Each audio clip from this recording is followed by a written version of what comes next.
to all my viewers and my dear students. I, Dr. Megha Chaudhary, welcome you all in my surgery online class, and today's topic of discussion is hyperthyroidism.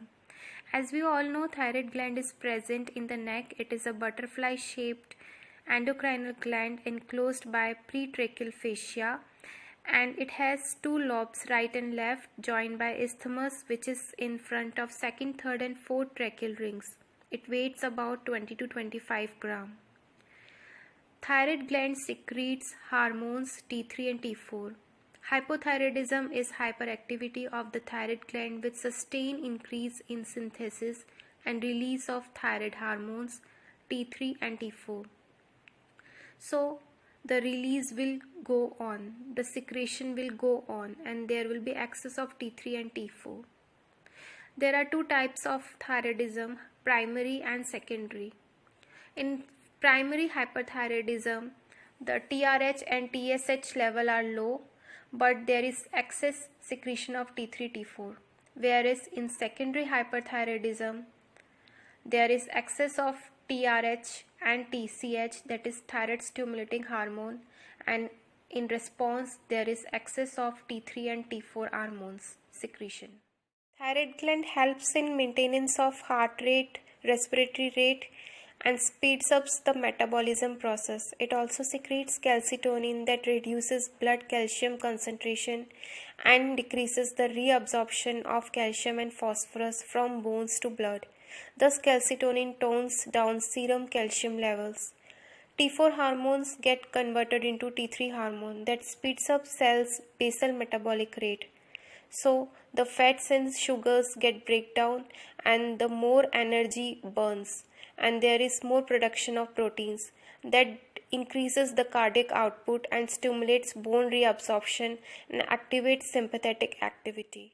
Activation of sympathetic nervous system helps in flight and fight responses. Now let's study the causes behind the hyperthyroidism. First reason is goiter. Diffuse enlargement of the thyroid gland is described as goiter, or the enlargement or overproduction of the thyroid gland with the increased secretion of thyroid hormones is known as toxic goiter or thyrotoxicosis. Another condition could be Graves' disease. This is the most common cause, an autoimmune disorder in which antibodies produced by immune system stimulate thyroid to produce too much thyroid hormone. Last, thyroid with a condition bulging eyes known as exophthalmos. Now, why this bulging of eyeball occurs in Graves' disease? Because there is inflammation, swelling and hypertrophy of the tissue behind the eyeballs that put pressure on the eyeballs, and so their look of the eyes is bulging. This condition is known as exophthalmos. Third cause could be toxic multinodular goiter, in which multiple nodules are formed. This occurs mainly above the age of 50 years. This is the second most common cause for thyrotoxicosis. Another reason could be solitary toxic thyroid nodule. Single abnormal thyroid nodule is present. Benign adenomas could be the reason.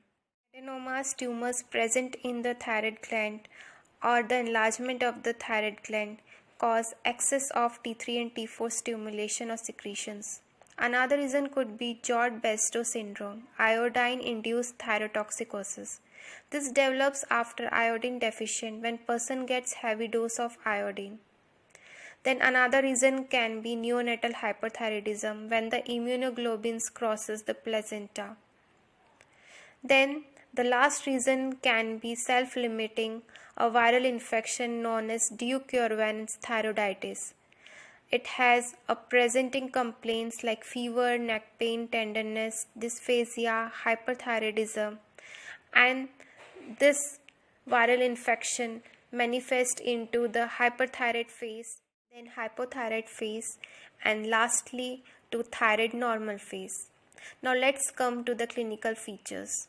The universal features which are present in case of hyperthyroidism are tachycardia, weight loss, loose stools, fatigue, weakness, sexual dysfunction, anxiety, irritability, sweating, heat tolerance, and menstrual disturbances like menorrhagia, amenorrhea. Then pretibial myxedema, that is, the skin gets discolored, waxy and edematous due to the deposition of mucin under the skin, usually present in case of Graves' disease, accompany the exophthalmos, a condition of bulging of eyeballs due to the inflammation, swelling and hypertrophy of the tissue behind the eyeballs that pressure or put pressure over the eyeballs that give a look of bulging eyes, condition known as exophthalmos. So anxiety, irritability, mood swings, nervousness, hyperactivity, weight loss, hand trembling, shaking, hair loss, missed or light menstrual periods like menorrhagia, amenorrhea, sweating or sensitivity to high temperatures are the leading clinical features in case of hyperthyroidism. In diagnosis, measuring blood levels, TSH and T3 and T4 are recommended.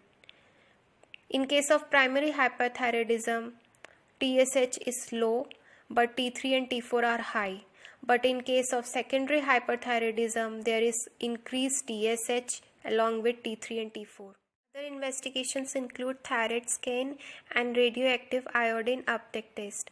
In management, the overall goal in the treatment of hyperthyroidism is to block the adverse effect of thyroid hormones.